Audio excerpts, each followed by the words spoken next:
Oigo mucho de emprendimiento y eso. Y de historia también he oído. Esa es otra cosa que me gusta, la historia. Si quiere le meto algo de historia de Roma. No, me gusta mucho ese libro. Bueno, listo. Bienvenidos a Cuboademia, el podcast en donde Diego Jurado junto con sus invitados te compartirán sus experiencias y reflexiones para aplicar la metodología del cubo Rubik, el sistema que te ayuda a llevar una vida en armonía financiera desde las diferentes áreas de tu vida: espiritual, emocional, física, intelectual, de diversión y desde luego la económica. En Cuboademia buscamos que tú mismo identifiques los algoritmos, los hábitos que debes incorporar en tu vida para cada una de las áreas, conscientes de que solo tú puedes definir lo que representan éxito y felicidad. Nos preocupamos porque hagas la mejor inversión de lo más valioso que tienes, tu tiempo. Con ustedes, Diego Jurado. Hola, ¿qué tal estás? Mi nombre es Diego Jurado de diegojurado.com. Te agradezco que estés de nuevo con nosotros en Cuboademia, este espacio donde nos hemos marcado como objetivo compartir contigo experiencias y reflexiones que te inspiren y ayuden a llevar una vida en armonía financiera. Para eso, hoy nos acompaña Sebastián Pérez, asesor financiero de corporaciones con MBA en finanzas, miembro de juntas directivas de empresas del sector bancario, retail e industria del entretenimiento. ¿Es así? Sí, así más o menos es, sí. Bienvenido, Sebastián. Gracias por aceptar la invitación a Cuboademia. Cuéntanos un poquito más de ti, quién eres y qué te gustaría aportarle a esta comunidad. Bueno, primero gracias, Diego, a ti pues por la invitación. Pues a mí pues como que no me gusta mucho como hablar de mí mismo, pues yo más bien me voy remontando a las cosas que he hecho, ¿cierto? Yo soy ingeniero administrador de la Escuela de Ingeniería de Antioquia y más que financiero, yo soy un gomoso de este tema de las finanzas. Desde que estaba en la universidad me vine interesando pues, mucho por el tema de las finanzas. Como dices tú ahí, pues hice un MBA con énfasis en finanzas en la Universidad de AFIT. Antes había hecho una especialización en gerencia de proyectos. Haciendo el MBA en AFIT me surgió la posibilidad pues, de la nada de ser profesor docente. Y desde el 2014 pues soy docente en finanzas corporativas en la Universidad de AFIT, tanto en posgrados, pues maestrías, como en educación continua, ¿sí? Hoy se llama pues educación para toda la vida y pues últimamente me he estado metiendo mucho pues como complementando este tema con la analítica de datos, el Big Data, el Machine Learning y la inteligencia artificial y estoy actualmente en capacitación y estudiando este tema. Ese soy yo, más que todo, un gomoso de todos estos cuentos empresariales y de las finanzas, de los números. ¿Qué te ha motivado como a enfocarte o a buscar información con el tema de finanzas? Hombre, Diego, yo te cuento cómo fue que caí yo en el cuento de las finanzas. De esas cosas de la vida que uno no sabe que le van a pasar. Cuando yo empecé a estudiar ingeniería administrativa en la escuela de ingeniería, yo pensé que me iba a gustar el mercadeo. Sí, yo entré pues sin conocimientos, pensando que me iba a gustar el mercadeo. Por allá en tercero o cuarto semestre tuve un profesor, no sé si fue la forma de cómo daba la clase o de alguna manera yo hice clic con el tema financiero y me enamoré desde ese momento de las finanzas. Entonces desde ese momento no hago sino comer, desayunar, almorzar y todo finanzas. La materia era matemática financiera. Entonces a partir de ahí, yo la verdad si me preguntan no sé por qué hice clic. Yo creo que mi estructura mental es como más numérica. Yo últimamente que he estado indagando en este cuento del Machine Learning, lo he dicho abiertamente, pues volviera a estudiaría ingeniería matemática o algo como más numérico que la misma ingeniería administrativa. Describinos desde tu perspectiva qué son finanzas, qué es eso, o sea, aterriza, un niño de 5 años quiere entender qué son finanzas. Eso es como de las preguntas más difíciles de hacer e incluso las hago en mis cursos. Explíquele a un niño de 5 años qué es esta vaina. Las finanzas no son más que la forma en cómo nosotros nos relacionamos con el dinero.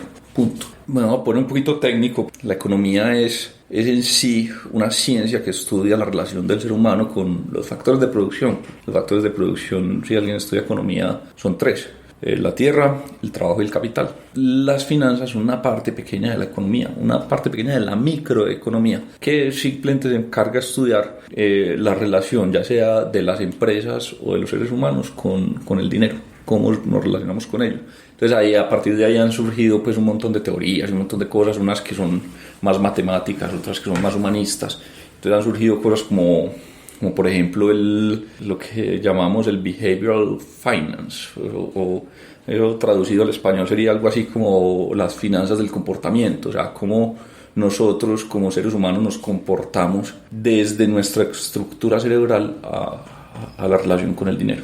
Desde tu perspectiva y habiendo estudiado tanto todo este tema de finanzas, ¿califica la relación del ser humano con el dinero? Hace unos 2 años más o menos, yo llegué a un punto en el cual, o las finanzas llegaron a un punto, y yo creo que también el mundo en general llegó a un punto en el cual están pasando unas cosas supremamente interesantes. Entonces hace 2 años yo me senté y dije, bueno, ¿hacia dónde voy ya con este tema? Pues o sea, uno cuando es famoso de algún tema no se queda con lo que existe, sino listo, aquí está Polo pues al lado de nosotros, está haciendo mucho calor y es un perrito peludo, entonces si oyen pues por allá atrás un jadeo, ese es Polo, es muy lindo, algún día lo montaremos ahí en el canal.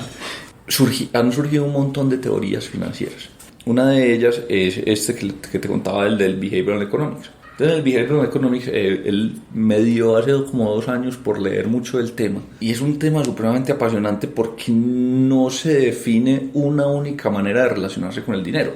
De hecho, esa es como la base del análisis del Behavioral Economics. Es reconocer que todas las personas somos distintas y todos tenemos relaciones distintas con el dinero. Y que al final del día, las finanzas, al ser una parte de la economía es una ciencia social.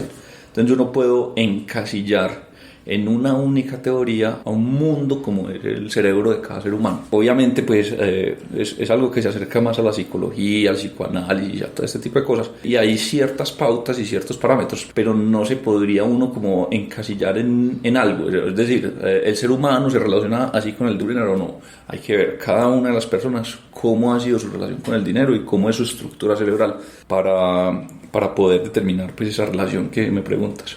En temas de dinero, constantemente nos estamos comparando como con el vecino, con el lado, con el que aparece en redes sociales.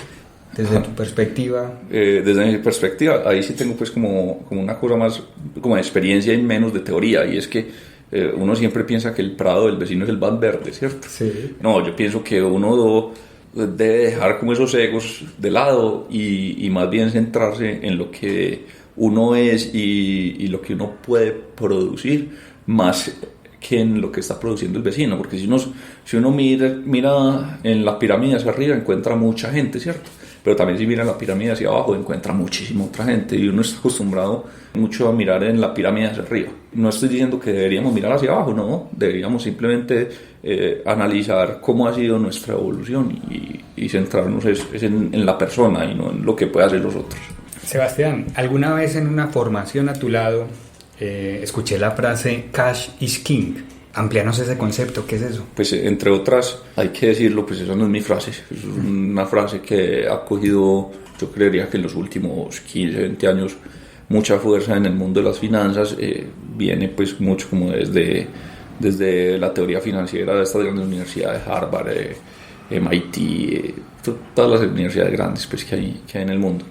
Y es simplemente el reconocimiento de que lo más importante que hay en una empresa es la generación de caja, la generación de dinero líquido. Cuando decimos dinero líquido es efectivo. Esto tiene como una historia, como todo lo tiene. Inicialmente en la Revolución Industrial, cuando Henry Ford empezó pues como con todo este tema de producción en línea, se le dio mucha importancia al tema de producir barato. El mismo Henry Ford más adelante nos dijo, no, lo importante ni siquiera es producir barato, es la diferencia que existe entre el precio y el costo, ¿cierto? Y eso lo llamamos utilidad. Y entonces ahí surgen un montón de cosas, pues como por ejemplo el mercadeo, el tema de operaciones, etcétera, etcétera. Más adelante en el tiempo las finanzas han venido como evolucionando, y ya se enfocó el análisis financiero no tanto hacia la utilidad, sino hacia un concepto que se llama la rentabilidad. La rentabilidad no es más que esa utilidad que Henry Ford hablaba comparado con cuánto se invirtió, ¿cierto? Entonces eso fue como una evolución del concepto. Más adelante, por allá en los años 80, se habló mucho de la generación de valor. Entonces también fue como un complemento a ese concepto de rentabilidad. Y ya no solo sea rentable, sino que usted tiene que tener un mínimo rentable. Y ese mínimo es una exigencia que hacen los inversionistas de capital en una empresa. Entonces, no solo sea rentable, sino que sea rentable el mínimo que exijan sus inversionistas. Y a partir de ahí pues se desarrollan un montón de teorías y cuánto es ese mínimo esperado de los accionistas, etcétera, etcétera. Lo que sí es claro es que esa generación de valor tiene que ser palpable en generación de caja. O sea, al accionista no le importa o no le interesa únicamente que se genere valor como etéreo, como en las nubes, sino que eso se baje a la generación de dinero, de flujo de caja. Como te digo, hace 15 o 20 años se está hablando mucho de esa generación de dinero. El tema cash is king, el efectivo es el rey, es porque en realidad es el rey de las empresas. Al final del día, yo como inversionista meto dinero dentro de una empresa, pero es esperando retornar ese dinero a mi bolsillo. Sí, ese dinero lo tengo que retornar en efectivo, que fue lo mismo que yo aporté. Entonces por eso se vuelve el rey de las compañías. Aplicado este concepto cash is king a las organizaciones, a las empresas, ¿cómo en una economía familiar, en una economía individual de una persona, se puede aplicar este concepto? Muy bueno, y muy buena pregunta, Diego. Yo creo que uno podría como hacer un paralelo entre la economía de la empresa y la economía familiar. De alguna manera son muy parecidos, ¿sí? Los ingresos de una empresa provienen pues de una actividad económica, los ingresos de una familia también provienen de una actividad económica. Los costos y gastos de una empresa provienen del ejercicio del día a día de la empresa. Los egresos de una familia provienen también del día a día de la familia, ¿cierto? El mercado, el colegio de los niños, etcétera, etcétera. Todo lo que implica una casa, un hogar. Entonces, yo creo que al final del día son dos conceptos o son dos cosas que son muy comparables. Entonces, ¿cómo se compagina esta parte del efectivo o el dinero dentro de la economía de la familia? Es exactamente igual. Si yo como persona natural hago una inversión, digamos en el sector inmobiliario, ¿sí? Yo soy una persona que soy casado, tengo 2 hijos, el efectivo que me va a requerir esa inversión es de un tamaño muy grande y de alguna manera yo voy a tener un montón de compromisos que tengo que cumplir en el día a día, ¿sí? De tal manera que si esa inversión que yo estoy haciendo me abarca o digámoslo así, me chupa todo mi efectivo, pues no voy a tener dinero como cumplir con mis otras obligaciones, en los colegios, el arriendo, la administración de donde vivo, los servicios públicos, etcétera, etcétera. Entonces, ¿a qué vamos con eso? Que mis inversiones o mis gastos no pueden ser tales que sean superiores a mis ingresos, ¿sí?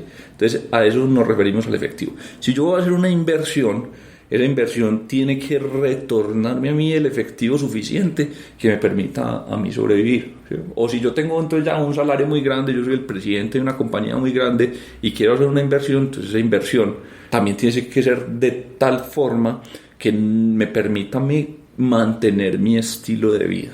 Escuchamos los conceptos, Sebastián, de que las organizaciones entonces quiebran cuando pierden ese flujo de caja. Asimismo, las economías familiares, entonces están mal, no alcanzan, no llegan a final de mes porque las deudas o las obligaciones están por encima de su nivel de ingresos. Desde tu perspectiva, tu experiencia, ¿qué recomiendas en estos casos en los que ya se ha caído en esa situación, tanto en organizaciones como en familias, haciendo ese paralelo? Muy bien, Diego, y muy bueno lo que dices. Esto puede sonar a frase de cajón, pero lo primero es no gastar más de lo que uno gana, ¿cierto? Es como la base de todo el tema de finanzas personales, ¿cierto? Lo primero es no gastar más de lo que uno se gana. La otra es no arriesgar más de lo que uno está en capacidad de arriesgar, es decir, saber asumir riesgos. Muchas veces uno cree que las inversiones que más rentabilidad prometen son las mejores inversiones y muchas veces no. Hay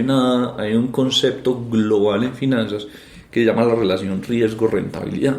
Muchas veces miramos únicamente la parte de la rentabilidad sin darnos cuenta que esa rentabilidad siempre viene acompañada de un riesgo, ¿sí? Entonces esa relación es a mayor riesgo, mayor rentabilidad, ¿cierto? Mayor riesgo asumido, mayor rentabilidad esperada. Lo que pasa muchas veces es que uno, por querer correr, asume unos riesgos de un tamaño mayúsculo que no está en capacidad de hacerlo. Entonces, una vez caemos ahí, hay veces que se puede salir, hay veces que no se puede salir tan fácilmente. Cuando se puede salir fácilmente, la mejor opción que hay es desinvertir, así se pierda plata, ¿cierto? Porque la tranquilidad de la familia pues es lo principal. Entonces mi recomendación es, si usted puede salirse de la inversión, sálgase, ¿cierto? Sálgase, así pierde un poquito de plata, pero mantenga su flujo de caja constante de tal manera que le permita vivir, y entonces con esa desinversión ya uno puede entrar a inversiones de riesgos más moderados.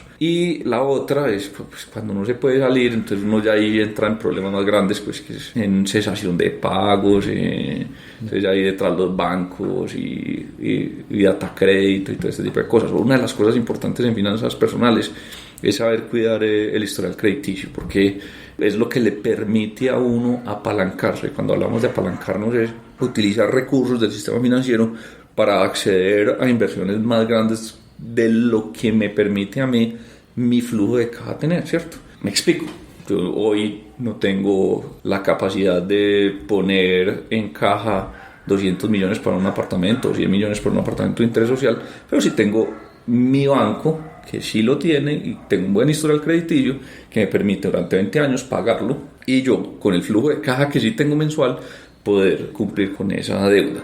Pero la única forma de yo poder acceder a este sistema financiero es teniendo un buen historial. Entonces, es una de las cosas importantes que hay que cuidar. Acompañas a muchas organizaciones desde sus juntas directivas y organizaciones de diferentes sectores de la economía. En estas organizaciones seguramente que das mucho acompañamiento, o tu asesoría está muy enfocada en la parte financiera, en los flujos de caja, en todos estos indicadores de los que nos hablas. ¿Cómo afecta a las organizaciones, digamos, el capital humano? Pero, hombre, Diego, yo pienso varias cosas. Cuando uno entra a ser parte de este mundo financiero, a uno le enseñan que lo más importante en la compañía son las finanzas, ¿sí? Que lo más importante en las compañías es generar dinero, es devolverle a los accionistas la inversión que ellos han hecho. Y la verdad es que eso es cierto, ¿sí? Si uno mira de manera cruda el concepto, uno lo que tiene que hacer es devolverle a los accionistas el dinero que ellos han invertido. Ahora, si uno se va al cómo, en el cómo yo creo que lo más importante es el capital humano. Y creo no solamente en el capital humano, sino en la capacitación de ese capital humano. ¿Quién es el que al final del día materializa la razón social del negocio? Son las personas, ¿cierto? Ahorita que se habla mucho de la inteligencia artificial, pues hay una malcreencia de que la inteligencia artificial es con un botón manejar una compañía, y no, de alguna manera la inteligencia artificial es una herramienta que le permite a las personas, si se permite el concepto, desrobotizarse y pensar más como personas y lograr estrategias que permitan cumplir ese objetivo financiero de mayor forma. Entonces, para resumir la respuesta, yo creo que el capital humano es lo más importante, porque es el que materializa ese tema de generación de valor financiero para las compañías. Ya había visto que eres un estudioso de este tema de la inteligencia artificial y de Data Science o Big Data. Exactamente, eres un estudioso de estos temas. Habiéndolo estudiado, conociendo, digamos, las organizaciones y conociendo ese enfoque de las organizaciones, obviamente, en devolverle pues el capital más lo que haya generado en valor a los inversionistas, y reconociendo que el capital humano es, digamos, sí, lo más importante. Con estos dos conceptos, inteligencia artificial, ¿qué ves en el futuro de las organizaciones? ¿Cómo influyen las personas? ¿Qué va a pasar? O sea, desde tu perspectiva, ¿qué pasará en el futuro en las organizaciones? Bien, yo creo que no sé si no nos hemos dado cuenta, o si nos hemos dado cuenta y apenas lo estamos asimilando, pues yo creo que estamos en un momento histórico, en la historia empresarial, estamos en un momento demasiado emocionante, demasiado. En las revoluciones industriales, históricamente nos hemos dado cuenta de un montón de cosas, ¿cierto? Entonces, en la primera revolución industrial, con la máquina a vapor, nos dimos cuenta que las máquinas podían hacer más de lo que el hombre físicamente estaba en capacidad de hacer, ¿cierto? En la revolución tecnológica de los años 80, 70, 80, el ser humano se dio cuenta de que el cerebro, pues de que las máquinas estaban en capacidad de hacer más allá de lo que el cerebro humano físicamente podía hacer. Físicamente el cerebro humano. Hoy en día, en la cuarta revolución industrial, nos estamos dando cuenta de que las máquinas son capaces de hacer más de lo que el cerebro humano intelectualmente es capaz de hacer. O sea, ya no solo físicamente, sino intelectualmente. Cuando hablamos de machine learning, estamos hablando de máquinas que aprenden, ¿cierto? Aprenden a hacer actividades. Cuando hablemos de inteligencia artificial, las máquinas son capaces de hacer ciertas labores inteligentes y de pensar de alguna forma, si así se permite. Pues no, yo no soy de los que creo en estas teorías conspirativas y que las máquinas nos van a invadir y a dominar pues el día de mañana, ¿no? Pues hasta de pronto sí, pues, pero no lo veo, pues, por lo menos en el mediano plazo. ¿Qué veo yo en el tema empresarial? Uno, una desrobotización de las personas.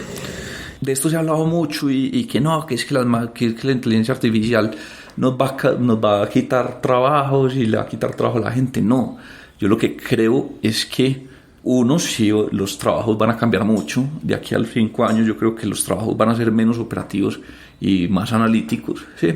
Pero nos van a devolver la humanización de las personas. Eso es lo que yo creo. Por lo menos en el corto y mediano plazo en el tema empresarial. O sea, nos vamos a dedicar más a analizar y mucho menos a operar. Yo no sé, a muchos nos habrá pasado que nos llaman de un call center a ofrecernos un producto X o Y, muchas veces financiero, y la que nos habla es una persona, porque uno sabe que es una persona, pero que está repitiendo un libreto y parece una máquina. A mí eso me da mucha tristeza, porque es una persona que tiene sueños, ¿cierto? Tiene tristezas, alegrías, frustraciones, un montón de cosas, y la podemos a trabajar. Es un trabajo que fácilmente puede hacer una máquina. O sea, esas personas la podríamos estar aprovechando en muchas otras cosas. En el tema empresarial, yo creo que eso es lo que va a pasar, que vamos a humanizar mucho más los trabajos. Y bueno, y ya en términos pues tecnológicos, pienso que por ejemplo los carros que se manejan solos, los self-driving cars, es un tema que se viene con mucha fuerza.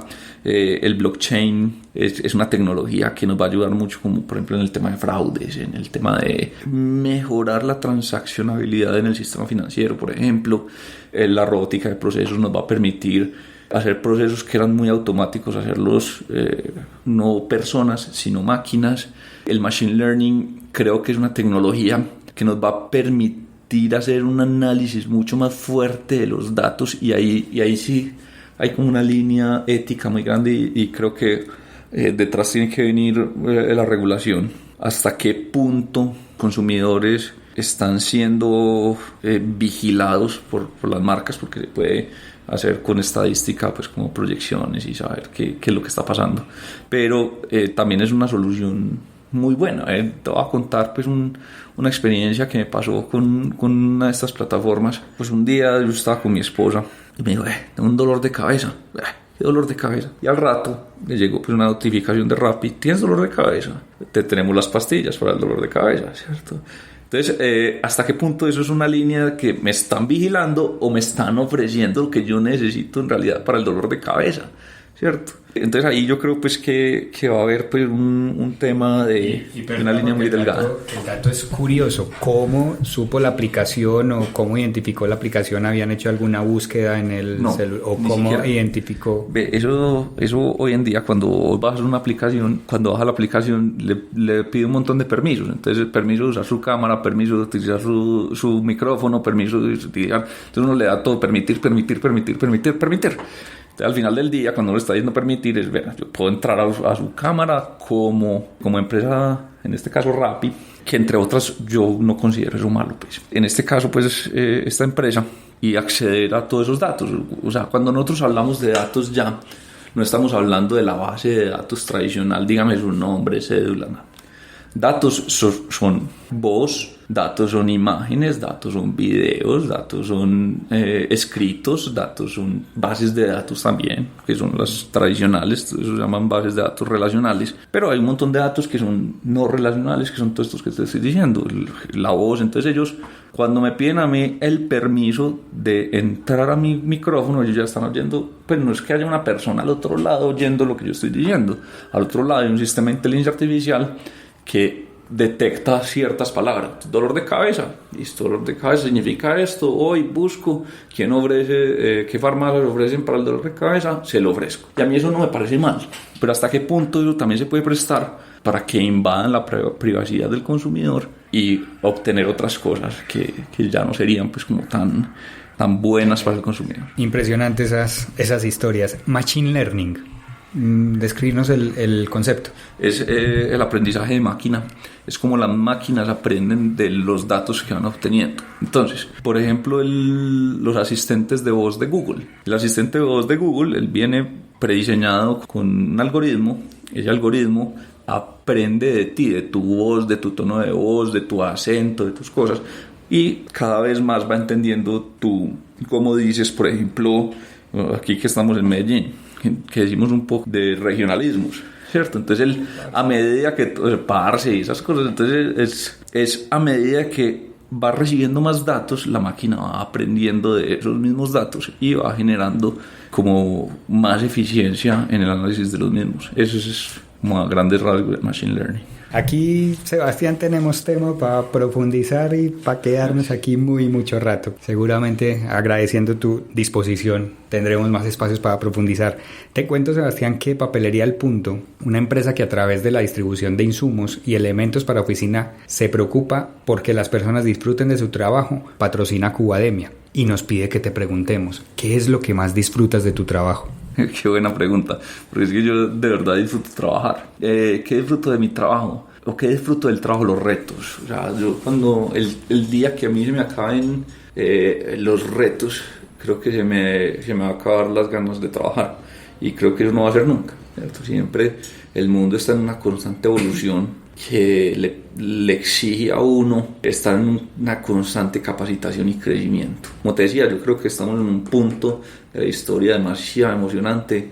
Te cuento que yo todos los días llego a mi oficina a 7:30 y le dedico media horita a estudiar una tecnología distinta. En algún momento estuve con el Machine Learning, en otro momento estuve estudiando sobre blockchain, ahorita estoy muy gomoso con el tema de robótica de procesos y constantemente, porque es que cuando uno está al frente de una organización en una junta directiva tiene que estar a la vanguardia de todos estos temas, ¿sí? Porque las juntas directivas son los que definen el norte de las compañías y el norte de las compañías en este momento, pienso yo, tiene que combinar tanto la estrategia con estas nuevas formas de realizar las cosas. ¿Qué disfruto de mi trabajo? Los retos. Y en este momento creo que los retos en transformación digital son mejor dicho, tenemos tiempo para poder estar entretenidos un buen rato con retos grandes. Entonces eso es lo que más disfruto del trabajo, los retos. Yo soy una persona que me gusta, soy competitivo, me gustan los retos y me gusta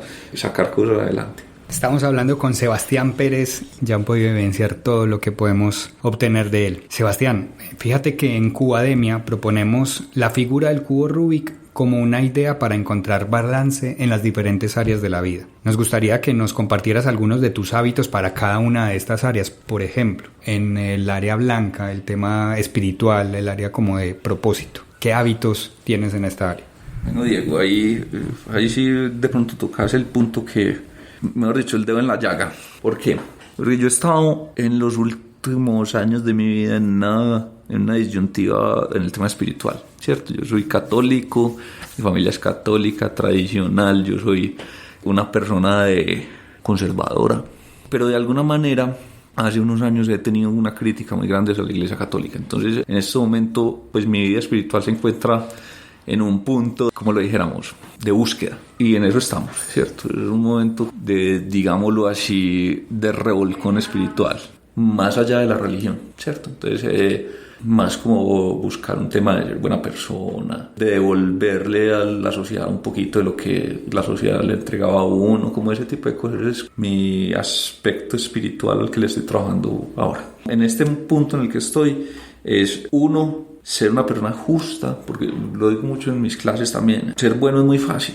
Lo difícil es ser justo, es como tratar de ser justo en mi día a día. Así me siento como al final del día y hago como un balance de qué pasó en mi día, muy reflexivo y muy autocrítico. Pues ahí vamos buscando pues como algunos temas me gusta mucho el tema de meditación, pero no lo he explorado como con fuerza. En el área azul, desarrollo intelectual, hace un momento nos hablabas de que media hora cada mañana dedicas a aprender algo nuevo. ¿Hay algún otro hábito que esté enfocado en este tema de aprender cada día algo nuevo? Sí, una de las cosas que también todos son procesos en la vida. Pues yo cuando fui pelado fui muy deportista, me gustaba el fútbol, no me gustaba estudiar, no me gustaba leer, pero hoy en día disfruto leer, entonces, y disfruto estudiar, de verdad.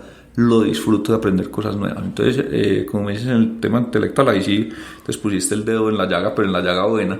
Estudio mucho pues por el mismo tema de ser docente, lo obliga a uno a estar muy a la vanguardia, pero también descubrí una vocación tardía que es la historia. Entonces me gusta leer mucho de la historia de Roma. También, ¿por qué historia de Roma? Pues porque cómo llegué allá. Llegué gracias a mi interacción con empresarios. Una vez al más grande empresario que ha tenido Antioquia en el último siglo, Nicanor Restrepo, en una entrevista le preguntaban que qué libro le había servido más pues para su carrera empresarial. Entonces él dijo que le era imposible responder un solo libro, que él pudiera escoger un evento, escogería la historia de Roma como gran potenciador de su persona como empresario. Entonces desde ese momento dije, pues, si este es el empresario más teso y yo quiero de alguna manera llegar a ser allá, entonces vamos a engomarnos con la historia de Roma. Y en la historia de Roma pues hay mejor dicho, lo que no pasó en Roma no pasó, ¿cierto? Pasó de todo. Entonces por allá me identifico mucho con un emperador romano también que me gusta mucho, de pronto me veo reflejado en él, que es Claudio. Y por ejemplo sobre Claudio me gusta leer mucho, pero también he leído sobre Calígula, sobre Tiberio, sobre Julio César, gente que manejó el mundo en su momento. En poquitas palabras, algo que te haya quedado de esos emperadores. Claudio era un emperador, fue un emperador romano que nadie pensó que fuera a llegar a ser. De pronto de alguna manera me identifico mucho con esas historias de personas que parecen no serlo, pero al final del día les dan la oportunidad y son los mejores. Entonces Claudio era como el bobito de la familia, era feíto, gacho, cojo, gago. Entonces todo el mundo lo veía como el bobo de la familia, y fue el único emperador que fue capaz de conquistar la Galia. La Galia es hacia el norte de Europa, que es lo que hoy conocemos como Gran Bretaña. Fue el único emperador que fue capaz de conquistar esos terrenos, y ese era el bobo de la familia, y terminó siendo uno de los emperadores, además que era muy justo también. Ahorita que hablamos de justicia, era un personaje muy justo. Aquí tenemos al próximo emperador. Área verde, cuidado del cuerpo. ¿Cómo te cuidas? ¿Qué hábitos tienes? Estamos en la ciudad de los hábitos saludables, Diego, y gracias a Dios, a mí me parece muy rico poder lograr la conciencia que se está logrando. Yo no sé si en otras ciudades del mundo, espero que sí, se logre esta conciencia. Entonces en Medellín, yo no sé si por un tema estético o lo que sea, hemos llegado a ser muy cuidadosos de nuestro cuerpo. Entonces trato de hacer ejercicio. Una de mis pasiones en la vida ha sido el fútbol. Cada vez puedo jugar menos fútbol porque salgo de los partidos más destrozado, pero cuando salgo de los partidos de fútbol, esa es mi terapia. Cada vez puedo hacerlo menos, entonces trato como de trotar y de hacer trote 2 veces a la semana o 3. En la comida me cuido mucho. Entonces, hace 2 años tuve un problema de hígado importante. Yo siempre he tenido pues como tendencias a tener problemas en el hígado, entonces me cuido mucho en las harinas, en los azúcares. Área roja, que es el tema de las relaciones personales. ¿Qué hábitos tienes aquí? Ahí sí digo que también tocaste uno de los puntos chéveres, porque tengo una esposa maravillosa.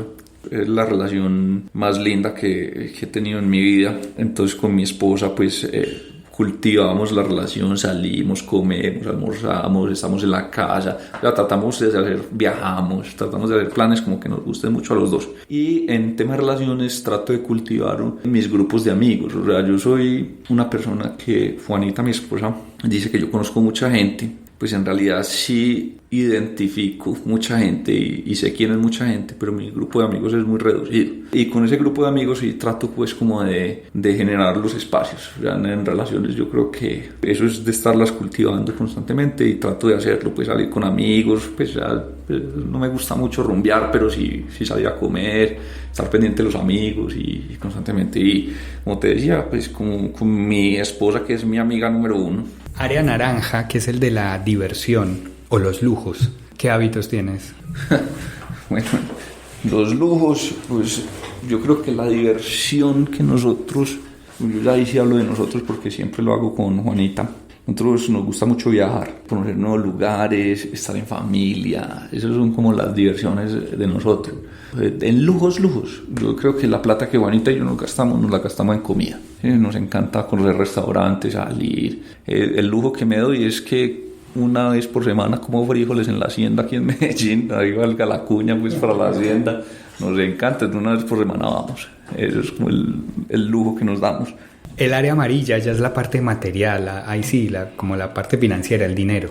Danos hábitos o tips para esta área. Bueno, en el tema financiero sí soy muy activo también. Muy activo es que nosotros, junto con Juanita o ya de manera personal, también tengo inversiones. Y es lo que constantemente estoy haciendo y es lo que me apasiona. Es estar viendo en el medio qué tipo de inversiones hay, cómo hacemos para mover el dinero, cómo hacemos para lograr esa independencia financiera. Entonces, por ejemplo, con Juanita, desde que empezamos a salir, empezamos a generar un capital propio de la pareja y hacemos inversión en propiedad raíz, en apartamentos o los alquilamos, los vendemos y vamos como moviendo el dinero. En mi parte personal, en el tema de asesoría financiera a empresas, asesoro constantemente a empresas en temas financieros. Ahorita metiéndonos un poco en este tema de transformación digital también hemos asesorado, y esos dineros, hay una frase que yo tengo y que tenemos como filosofía con Juanita, y es: la plata de negocios es para negocios y la plata de